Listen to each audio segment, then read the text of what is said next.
Personne n'aurait imaginé que dimanche se terminerait ainsi.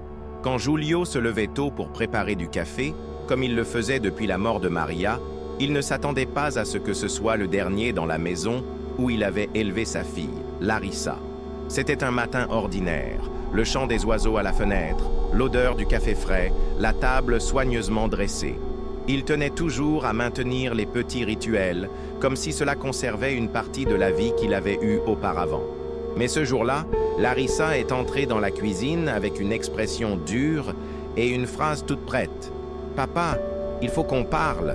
Il n'y avait aucune affection dans le ton, juste du pragmatisme. En quelques minutes, Giulio a appris qu'il devait partir. Il n'avait plus d'espace. La maison devait désormais appartenir à sa nouvelle famille, avec son mari et son beau-fils. Sa voix semblait répéter, comme s'il s'agissait d'une réunion de travail. Giulio n'a pas compris tout de suite.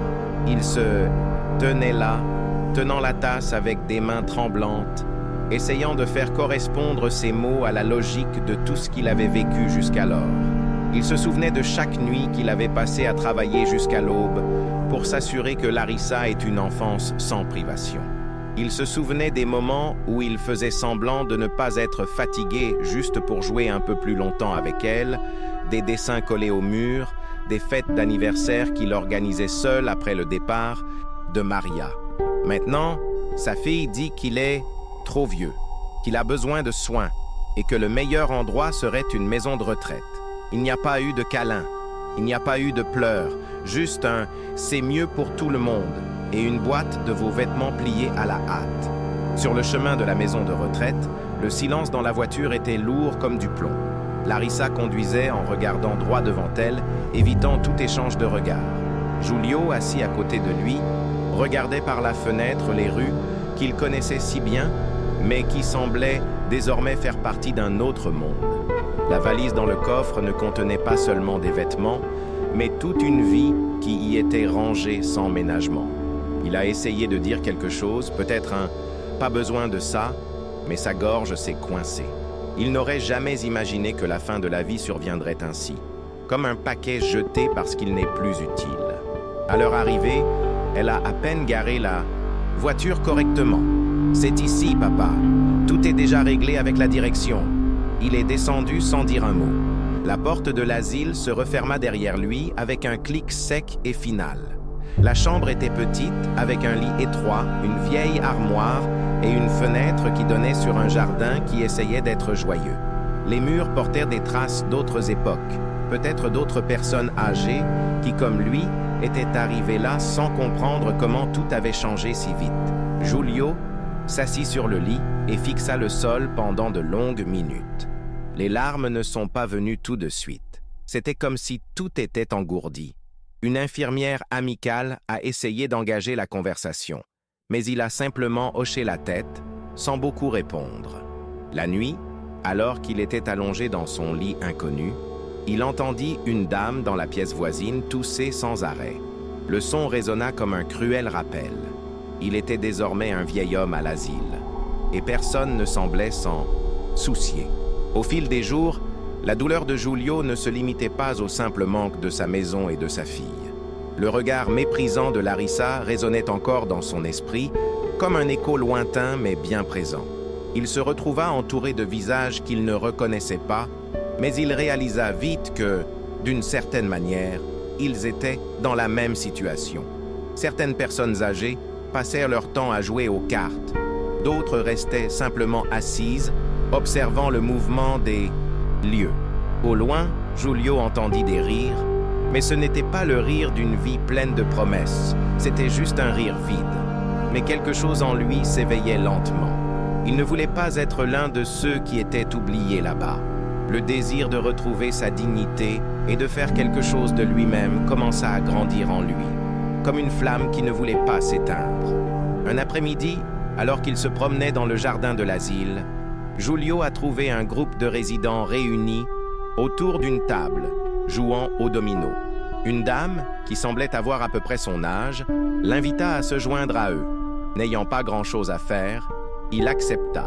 Au cours du jeu, il s'est rendu compte que, malgré la situation, il y avait encore de la vie chez les autres. Certains, bien que malades, parlaient avec animation de leur passe-temps ou des petites joies de la journée. Giulio a commencé à comprendre qu'il n'était pas seul. Il ressentait une légèreté qu'il n'avait pas ressentie depuis son admission. Il a commencé à rire davantage, à s'impliquer dans les activités de la maison de retraite. Chaque jour, la tristesse disparaissait un peu plus, et à sa place, un nouveau sentiment d'appartenance prenait le dessus. Mais surtout, il s'est rendu compte qu'il avait encore quelque chose à faire, quelque chose à accomplir. Ce n'était pas la fin, c'était juste un changement d'itinéraire. C'est alors que Giulio a pris une décision qui a tout changé. La maison dans laquelle vivait Larissa était toujours à son nom. Le souvenir de sa fille, qu'il avait autrefois considéré comme une raison de continuer à se battre, lui semblait désormais lointain et cruel. Il pensait à l'importance que cette propriété avait pour lui, à l'histoire qu'il y avait construite. Ce n'était pas seulement une maison, c'était son héritage, l'effort de toute une vie. En silence, il commença à planifier ce qu'il ferait avec le peu d'argent qu'il lui restait. Il n'allait plus attendre que sa fille se souvienne de lui ou que les circonstances s'améliorent. Il vendrait la maison. Il utiliserait cet argent pour reconstruire sa propre vie. Larissa était furieuse quand elle l'a découvert. Elle ne savait pas que son père avait vendu la maison. Et, pour elle, c'était une arnaque. Comment ose-t-il faire ça, après tout ce qu'elle a fait pour lui? La colère était visible lorsqu'elle s'est présentée à la maison de retraite pour le confronter. Il n'y avait pas le moindre signe de regret dans son regard. Elle a exigé qu'il rentre chez lui, qu'il renonce à l'idée de recommencer et qu'il reste là-bas, dans un endroit qui, selon elle, était la meilleure option. Mais Julius était ferme. Il ne se souciait plus de ce qu'elle pensait. Il la regarda avec un calme qui la déconcerta et, avec une dignité qu'elle ne lui avait jamais reconnue, il dit « Je ne suis pas un fardeau pour toi, Larissa. Je ne suis un fardeau pour personne. Et si tu ne me vois plus comme un père, alors je ferai de ma vie ma vie. » Mais, fille, sans voix, quitta la maison de retraite sans se retourner. Dans les mois qui ont suivi, Giulio a trouvé une petite maison dans un quartier calme. Ce n'était pas grand, mais il y avait un jardin où il pouvait planter des fleurs, quelque chose qu'il avait toujours voulu faire mais n'avait jamais eu le temps. Il s'y sentait libre, avec un sentiment de contrôle sur sa vie qu'il n'avait pas connu depuis longtemps. Dans la maison de retraite, il s'était remis sur pied, mais maintenant, dans cette nouvelle maison, il se sentait vraiment chez lui. La dignité qu'il avait perdue lorsqu'il avait été abandonné par sa fille commença à se rétablir progressivement et il commença à être respecté par les gens qui l'entouraient. Les voisins le regardèrent avec une certaine admiration pour avoir fait quelque chose que beaucoup de personnes âgées dans sa situation n'auraient pas le courage de faire. Recommencer à zéro, sans l'ombre d'une famille pour le soutenir. Larissa, en revanche, ne semblait pas comprendre le poids des choix qu'elle faisait.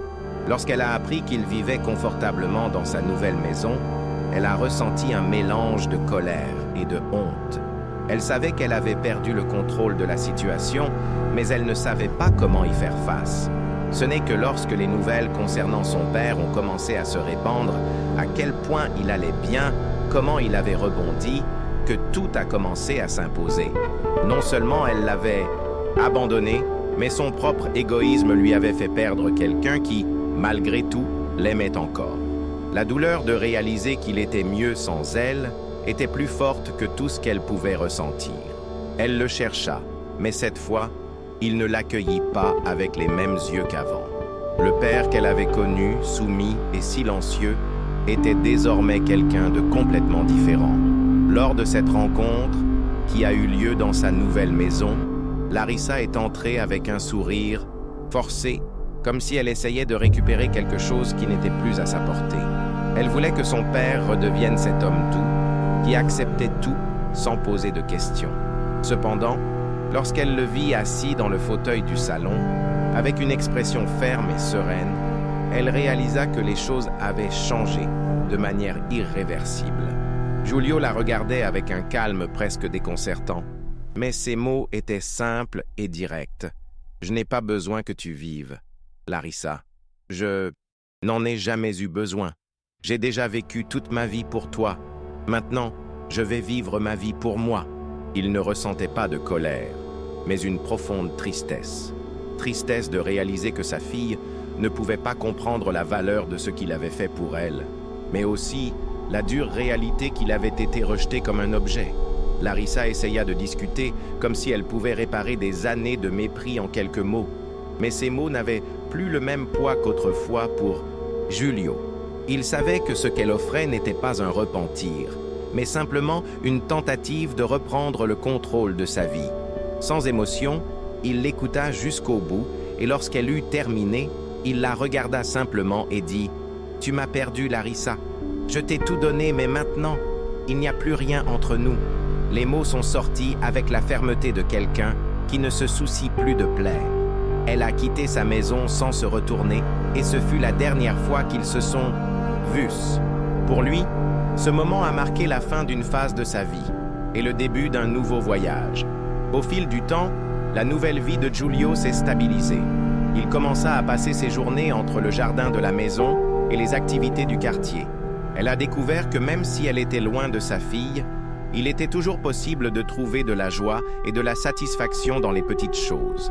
Il a assisté à des réunions de personnes âgées au centre communautaire, où il s'est fait de nouveaux amis et a partagé des histoires de sa jeunesse, de l'époque où lui et Maria ont fait face à tant de difficultés, mais étaient toujours ensemble. Ces moments lui ont apporté un sentiment de but qu'il ne savait pas pouvoir encore avoir. Julius n'existait plus seulement, il vivait vraiment. Quand le printemps arriva, le jardin qu'il avait planté fleurit, et avec cela s'est épanoui le sentiment que, oui, il avait encore de la valeur, bien au-delà de ce que quiconque pouvait imaginer. Un dimanche après-midi, alors que Julius était assis dans son fauteuil à bascule, réfléchissant à tout ce qui s'était passé, il reçut une lettre. C'était celui de Larissa. À l'intérieur, elle a avoué que, pour la première fois, elle comprenait ce qu'il avait ressenti. Elle s'est excusée, disant qu'elle était désolée mais qu'elle avait honte de le chercher après tout ce qu'elle avait fait. Julio garda la lettre pendant un long moment, ne sachant pas exactement quoi ressentir. Il n'avait plus besoin de son excuse pour passer à autre chose. La lettre ne changerait pas sa vie, mais il l'a lue avec un sourire calme. Il avait déjà trouvé sa paix. Au fond, Julio savait que la lettre n'était pas seulement des excuses, mais le reflet du vide que ressentait Larissa à présent. Elle avait réalisé qu'en s'éloignant de lui, elle s'éloignait non seulement d'un père, mais manquait également l'occasion de renouer avec une partie fondamentale de sa vie. Mais il n'avait plus de place pour la rancune. Il avait déjà fait le choix de vivre pour lui-même, et à ce moment-là, il sentit que la meilleure chose qu'il pouvait faire était de passer à autre chose. Il ne voulait plus faire partie de la dynamique toxique qu'elle avait créée. L'amour qu'il ressentait pour Larissa n'a pas disparu, mais il a compris que le véritable amour, c'est aussi savoir lâcher prise quand c'est nécessaire. Parfois, le plus grand acte d'amour est de permettre à l'autre de trouver son propre chemin, même si cela signifie parcourir une distance difficile. Au cours des mois suivants, le vieux Julio devint une figure respectée dans la communauté. Les gens étaient surpris qu'un homme de son âge puisse recommencer avec une telle vigueur. Il s'est consacré à aider les jeunes en leur apprenant à cultiver des fleurs et des arbres, à prendre soin de ce qui était vraiment important dans la vie. Il racontait ses histoires avec le sourire aux lèvres, mais aussi avec la sagesse que seul le temps peut apporter. Et, de temps en temps, quand le soleil se couchait et qu'il s'asseyait au bord de son jardin, Julio pensait à Larissa, non pas avec colère, mais avec une acceptation silencieuse. Il savait qu'elle avait manqué une opportunité, mais au final, la seule personne qui pouvait changer sa vie maintenant était elle-même. Et dans son cœur, il était certain que quoi qu'il arrive, il était en paix avec lui-même. Au fil du temps, Julius a continué à devenir plus fort dans sa nouvelle vie. L'asile, qui avait été autrefois un lieu d'abandon et de désespoir, n'était plus qu'un lointain souvenir. Il ne ressentait plus la douleur d'être laissé pour compte, car il avait trouvé quelque chose de plus précieux, la capacité de reconstruire son propre bonheur sans dépendre de personne. Sa fierté n'était plus liée à l'approbation de sa fille ou au besoin d'être accepté. mais plutôt à sa capacité, à 78 ans, à créer une nouvelle histoire pour lui-même. Quand il regardait son jardin, avec ses fleurs colorées et ses arbres fruitiers, il voyait plus que des plantes. Il a vu la reconstruction de sa dignité, de son identité. Il s'était réinventé, et c'était plus que tout ce qu'il aurait pu espérer dans la vie. Un après-midi, alors qu'il s'occupait du jardin, un jeune homme s'est approché de lui. C'était le fils du nouveau voisin, un jeune homme d'environ 20 ans, qui semblait curieux des plantes et du mode de vie de Giulio. Il a demandé au vieil homme s'il pouvait lui apprendre le jardinage, une activité qu'il avait toujours voulu apprendre.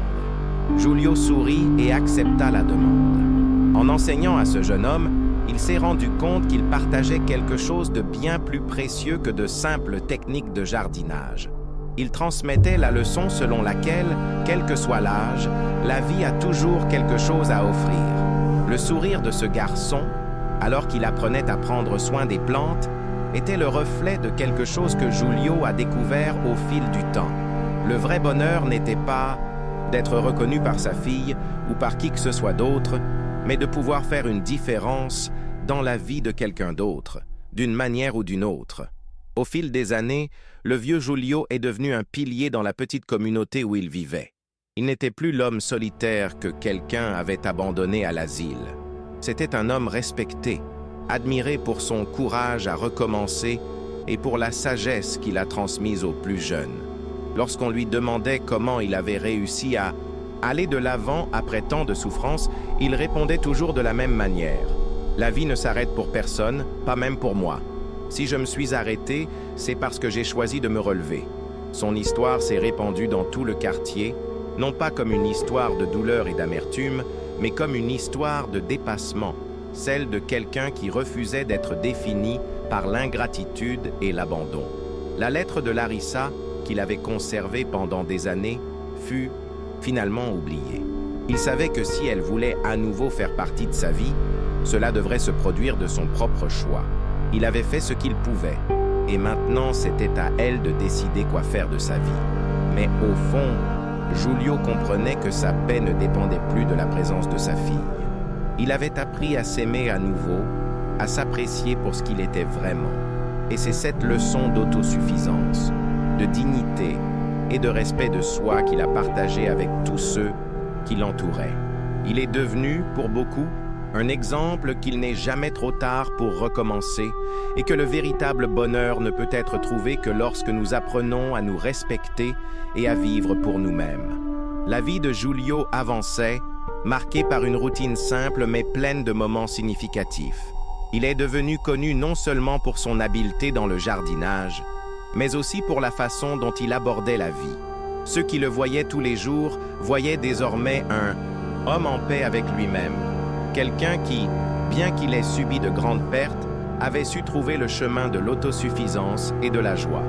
Lorsqu'il a eu 85 ans, ses voisins l'ont surpris avec une fête simple mais pleine d'amour. Giulio n'a jamais aimé les grandes fêtes, mais ce jour-là, il ne pouvait nier le sentiment de gratitude qui l'envahissait. C'était une forme de reconnaissance pour tout ce qu'il avait fait pour eux, et il savait, à ce moment-là, qu'il avait laissé un héritage bien, plus grand que n'importe quel bien matériel. Et ainsi, l'histoire de Giulio n'était plus seulement une histoire d'abandon, mais une histoire de renaissance. Il n'était plus le vieux père que sa fille avait abandonné. C'était Julius, l'homme qui, malgré tout, avait trouvé sa véritable force et sa dignité. Il avait surmonté les adversités de la vie et, ce faisant, était devenu un exemple pour tous ceux qui l'entouraient. Pour lui, la véritable mesure d'une vie bien vécue n'était pas le nombre de personnes qui se tenaient à ses côtés, mais le nombre de vies qu'il touchait de manière positive. Et il savait, sans l'ombre d'un doute, que son voyage, malgré les hauts et les bas, en valait la peine. Au fil des années, Julius a commencé à ressentir les effets de l'âge sur son corps. Les mains, qui étaient auparavant stables et habiles, commencèrent à trembler et la fatigue arriva plus vite qu'avant. Mais il ne s'est pas laissé abattre. Même lorsqu'il sentait que son corps ne répondait plus, comme avant, il continuait à s'occuper de son jardin, même si c'était de manière plus lente et plus prudente. Il savait que la vie était faite de cycles, et il acceptait ce nouveau cycle avec sérénité.